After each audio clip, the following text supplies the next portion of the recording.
খগেনদা এদিকে, খগেনদা উঠে না ভাই, ভাই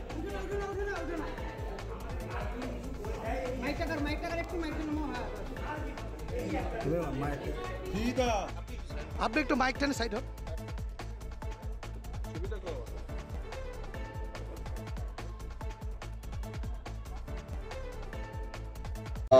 তৃণমূলটা কি বলবেন?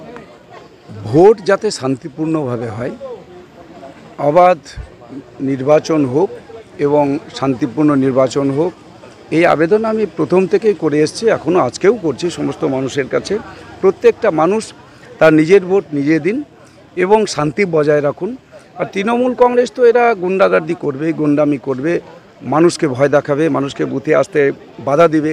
এটা ইতিমধ্যেই শুরু হয়েছে বাহারালের দিকে 86 নম্বর বুথে। আমি ইতিমধ্যে জানিয়েছি যাতে মানুষ তার ভোট দিন। অর্থাৎ মানুষকে ভোট দিতে বাধা দেওয়া মানে রাষ্ট্রের বিরুদ্ধে কাজ করা। এটা রাষ্ট্রের জন্য ভোট, আমাদের এটা দেশের জন্য ভোট, দেশ গঠনের ভোট। এই ভোটে সবাই সমস্ত মানুষ আসুন, নিজ ভোট নিজে দিন এবং দেওয়ার সুযোগ করে দিন। যারা আজকে এই সমস্ত করছেন, গুন্ডাগার্দি করছেন, যারা মানুষকে বাধা দিচ্ছেন, তারা হচ্ছে যে এরা রাষ্ট্রবিরোধী, এরা দেশ বিরোধী, এরা মানুষের বিরোধী, অর্থাৎ জনতার বিরোধী। এরা হচ্ছে মানুষের অধিকারটা কেড়ে নেয়। এটা পশ্চিমবাংলাতেই এটা হচ্ছে যে এই সংস্কৃতিটা আছে, যেটা পশ্চিমবাংলায় তৃণমূল কংগ্রেস এই কাজটা করে থাকে। মানুষকে ভোট দিতে বাধা দেয়, মানুষের যে শান্তিপূর্ণ একটা পরিবেশ যাতে না থাকে, তারা যে অশান্তি সৃষ্টি করে, একটা হামলা দাঙ্গা, এই সমস্ত এরা করে তৃণমূল কংগ্রেস। তাই তার আজকে প্রমাণ আজকে দেখতে পাচ্ছি বিভিন্ন জায়গাতে এরা শুরু করেছে পশ্চিমবাংলাতে। হচ্ছে গনি খান চৌধুরী মালদার একটা হচ্ছে উন্নয়ন, যেটা ধারাবাহিকভাবে সেটা কিন্তু এইভাবে পড়ে আসছে।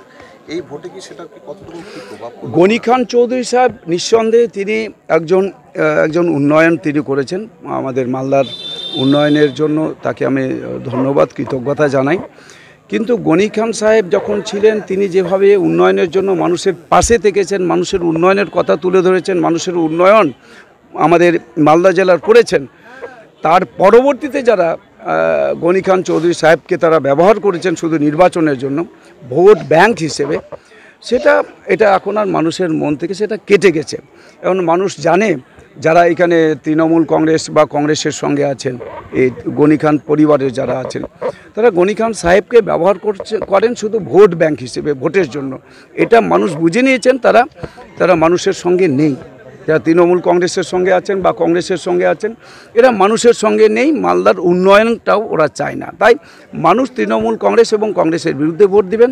এবং এখানে যে আমাদের দেশের প্রধানমন্ত্রী নরেন্দ্র মোদীজি যেভাবে সারা দেশের মানুষের কাছে আবেদন রেখেছেন, আমাদের দেশের 140 কোটি মানুষ হচ্ছেন তার পরিবার, অর্থাৎ পরিবার হিসেবে আমরা সেবক হিসেবে, অর্থাৎ আমাদের দেশের প্রধানমন্ত্রী দেশের 140 কোটি মানুষের সেবক, ঠিক একইভাবে আমি একজন ভারতীয় জনতা পার্টির প্রার্থী হিসেবে আমি সেবক হিসেবে কাজ করতে চাই। আমাদের মালদা উত্তর লোকসভা কেন্দ্র এলাকার 17 লক্ষ মানুষ যারা ভোটার, তাদের প্রত্যেকটা মানুষের সেবা করার সুযোগ আমাকে যাতে করে দেন। আমি 2019-এ যেভাবে তাদের আশীর্বাদ পেয়েছিলাম, এবারও ঠিক একইভাবে তারা আশীর্বাদ করবেন এবং আরও বেশি মানুষের সমর্থন পাবো। আমি দেখেছি যে যেখানে যেখানে গেছি প্রচার করতে, মানুষ দলে দলে বেরিয়েছেন, আমাকে আশীর্বাদ করেছেন।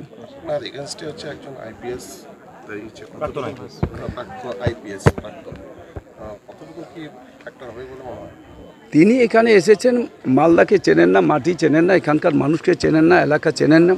তিনি শুধু এসে এখানে আবার লুট করার জন্য এসেছেন। যখন তিনি এখানে আইপিএস হিসেবে তিনি এখানে যখন এসপি ছিলেন, মালদার এসপি ছিলেন, বালুরঘাটের ডিআইজি ছিলেন, তিনি যত লুট করেছেন, যত মানুষের সর্বনাশ করেছেন, যত মানুষকে কাঁদিয়েছেন, চোখের জল ফেলিয়েছেন, সেটা মানুষ তার প্রতিশোধ নেবেন আমাদের এই নির্বাচনে। জেতার ব্যাপারে কতটুকু আশাবাদী এখন? মানুষ সেটা বলবেন। মানুষের যা আমি দেখেছি, মানুষের আশীর্বাদ, যেভাবে তারা আমাকে করেছেন প্রচার করতে গিয়ে, যেভাবে দলে দলে যে উচ্ছ্বাস দেখেছি, যেভাবে উৎসাহ উদ্দীপনা দেখেছি, ফলে এখানকার মানুষ 2019 সালে যেভাবে তারা আমাকে সমর্থন জানিয়েছিলেন, আশীর্বাদ করেছেন, আমার এইবারে যে সেই ক্ষেত্রে আরও বেশি আমি আশা করছি, আরও বেশি এই এলাকার মানুষ, দেবতুল্য সমস্ত ভোটার আর আমার দেবতুল্য সমস্ত কার্যকর্তা যারা কাজ করছেন, পদাধিকারী কার্যকর্তা বিজেপির, তারাও এখানে হচ্ছে যেভাবে কাজ করছেন এবং সবাই মানুষের কাছে গেছেন, মানুষের আশীর্বাদ এবারে আরও বেশি করে হবে এই আশা রাখছি।